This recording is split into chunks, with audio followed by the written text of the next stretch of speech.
Bonjour. Donc, sur Excel, vous avez un type de graphique à insérer qui s'appelle Pareto. Enfin, pas sur la. Bon, il existe peut-être. Avant, c'est peut-être. J'ai Excel 2016, mais je pense que même avant, il existait, peut-être sous un autre nom, mais enfin, ça existe. Donc, pour voir le diagramme de Pareto, pour ceux qui ne connaissent pas, il y a la ligne ici, j'ai mis l'onglet. Vous pouvez voir, Pareto sert à cibler, prendre des mesures, par exemple en entreprise pour optimiser sur un peu tout de la production, sur des taux d'absence, sur de la fidélisation. Enfin, c'est pour, euh, pour prendre des mesures en entreprise. On fait des graphiques grosso modo, le principe de Pareto dit que 20% des causes produisent 80% des effets. Donc, on va regarder, je vais faire du tuto à ce sujet-là.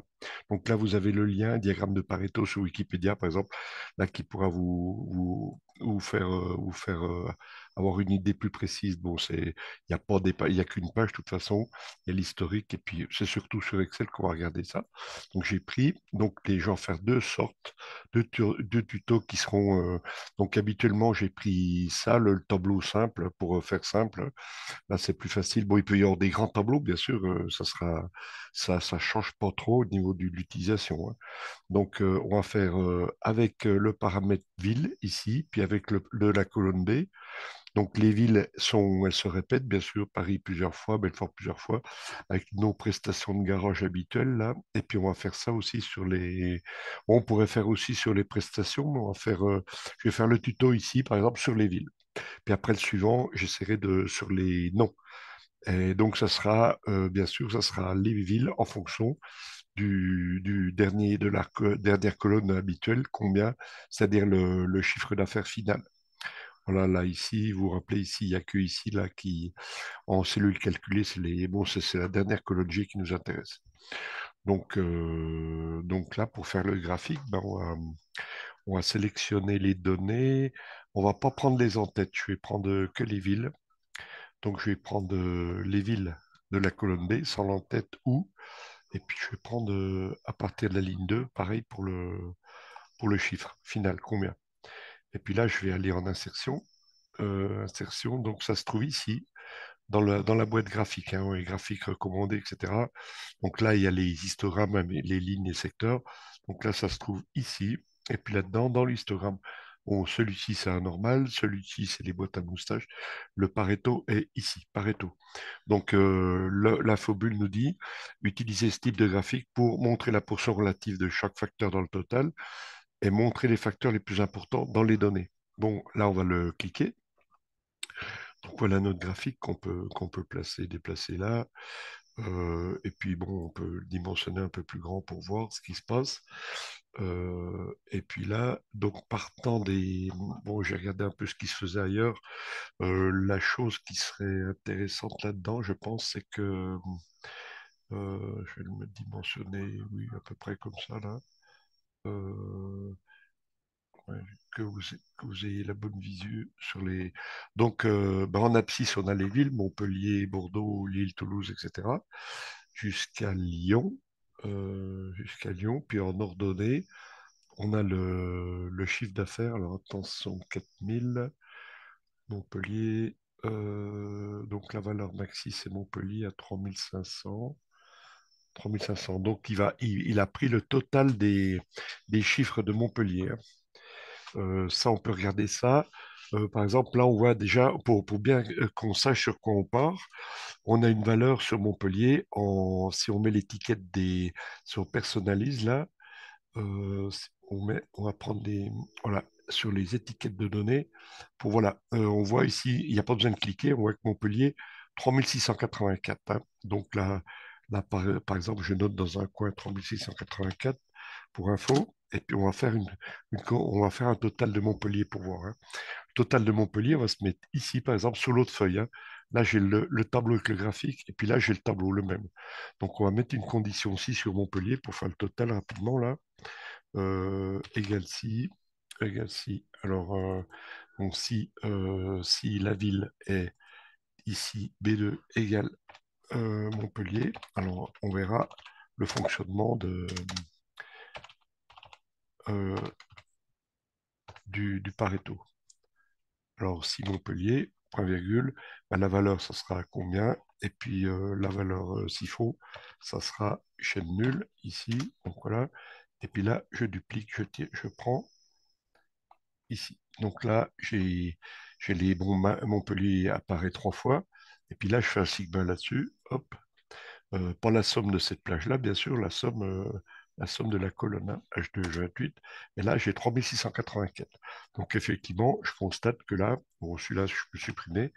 Et là, j'aurais fait sur Bordeaux, sur les autres, c'était pareil. Mais là, donc là, je vais supprimer cette colonne ici sur cette page.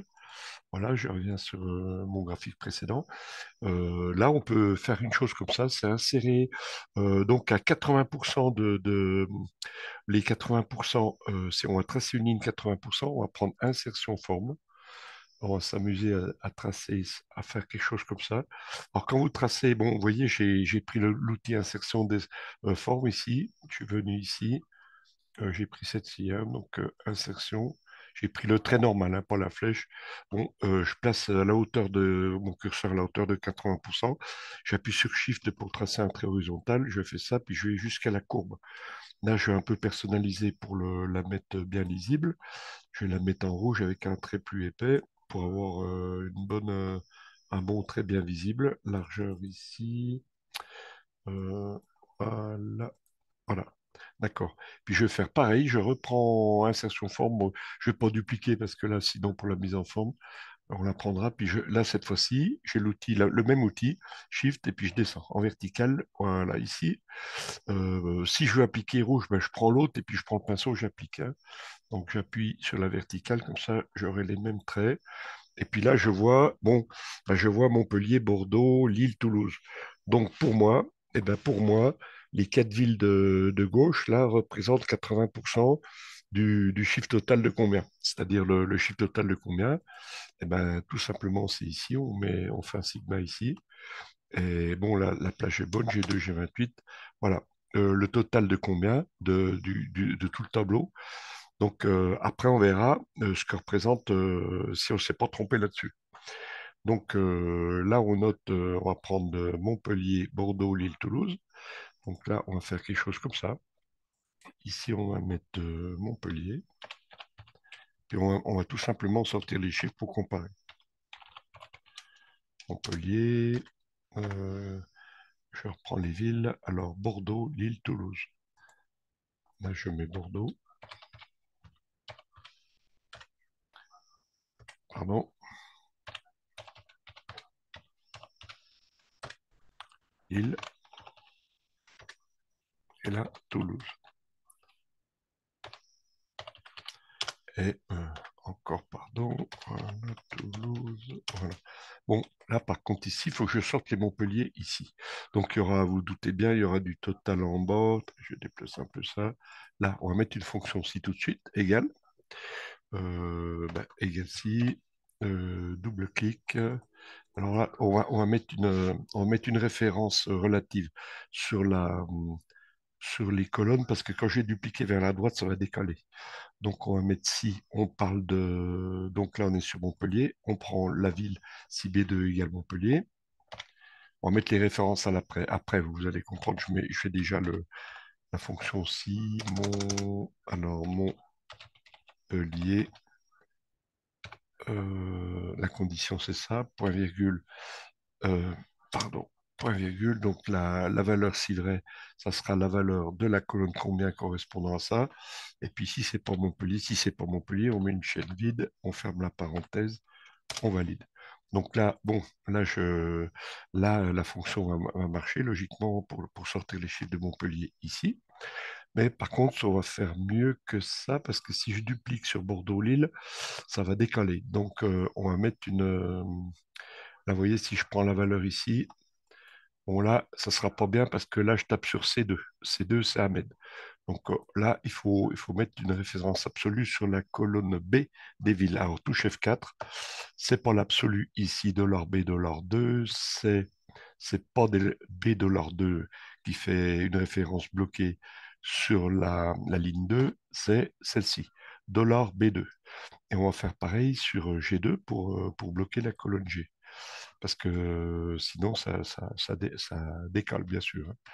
Donc voilà, et là j'ai deux, je valide, et puis là, bon, il faut bien penser à dupliquer le reste de la colonne ici, et puis ben, ici on va faire un total, on va faire un sigma, on va faire un sigma ici, on va faire un sigma de la colonne bien sûr, ici entrée. Donc là en bas ici, bon ici je peux mettre une petite couleur là sur ça là. Puis je dis, bon, ça sera mes totaux de ville. Voilà. Et puis donc, bah là, si je duplique ici, je regarde, donc évidemment, là, il y a autre chose à changer, c'est le nom de la ville. Là, je suis sur Bordeaux, mais mes colonnes sont gelées, hein, avec les dollars. Donc là, j'efface Montpellier, je mets Bordeaux, entrée. Qu'est-ce qui reste à faire? Bah, dupliquer. Donc là, ça va faire la même chose, plus mon total en bas de Bordeaux. J'ai pas dupliqué, je peux dupliquer même les deux derniers à la limite. Je prends l'île, là je me retrouve pareil, je mets à jour ici en mettant l'île. Euh, Pendant que j'y suis, bon, pas d'erreur, là je duplique vers le bas. En bas, j'ai le total de l'île, bon, le décimal peut pas trop important. Et puis là, comme j'ai dupliqué ici, c'est pas Bordeaux, c'est Toulouse. Donc j'efface Bordeaux, je mets Toulouse. Et je tire vers le bas avec la poignée de recopie. Après, voilà. Et là, j'aurai les chiffres de Toulouse. Donc là, ces quatre villes, d'après le... pardon, là, il y a une erreur. Là, j'ai pas une recopie. Voilà. Donc, bon, ça, je vais mettre à côté. Et puis, bon, j'aime un petit peu. Le total général, ben, le total général, ici, par exemple, on va mettre une cellule d'une autre couleur pour la différencier. Et puis là, ça sera, on met un sigma ici. Voilà, il a bien pris la plage. Et là. Donc là, en fait, j'ai le 7340,9 ici correspond au total de la colonne combien des quatre villes qui représenteraient théoriquement 80% du chiffre total. Donc là, notre chiffre là, on peut le prendre ici où on était avec le graphique. On le copie là, par exemple, CTRL C. Je reviens le mettre quelque part ici. Donc CTRL V. Donc en valeur, pardon. Non, attendez, je reprends. Qu'est-ce que j'ai fait là? Euh, voilà. Allez, je le reprends. Copier. Bon, là, j'ai copié la valeur brute. La valeur brute, voilà. Donc, valeur brute, 9759. Oui, c'est bien celui-ci. Donc, voilà. Donc, on va comparer le. Bon, je peux le mettre pour pas le. Pour bien savoir, je peux le distinguer avec une autre couleur ici aussi. Donc, ben, on va voir le pourcentage de 7000, combien représente 7340,9 sur 9759. Théoriquement, ça ne devrait pas être loin de 80%. Donc là, on pourrait même mettre un petit... Bon, enfin, vous avez bien compris ce qu'on veut calculer ici. On veut calculer tout simplement 7300... pardon. Oui, parce que là, c'est une cellule calculée. Je vais la mettre en valeur brute à côté, hein. Voilà, copier. Copier parce que là, il y a la formule, bien sûr. On va la coller en valeur brute ici.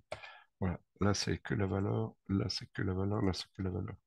Donc, on va se mettre dans n'importe quelle cellule. Puis là, on calcule le pourcentage. On fait égal celui-ci divisé par celui-ci.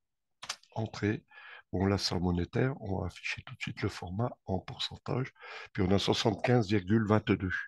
Donc, on n'est pas trop loin de la vérité. Si on prend le diagramme de Pareto, euh, donc, qu'est-ce que... Bon, si on prenait 75, c'est légèrement. Bon, si on prenait un peu, si on rajoutait Paris, par exemple, on dépasserait les 80. Euh, Ça serait la chose à faire. Voilà, on va regarder la même chose pour le personnel.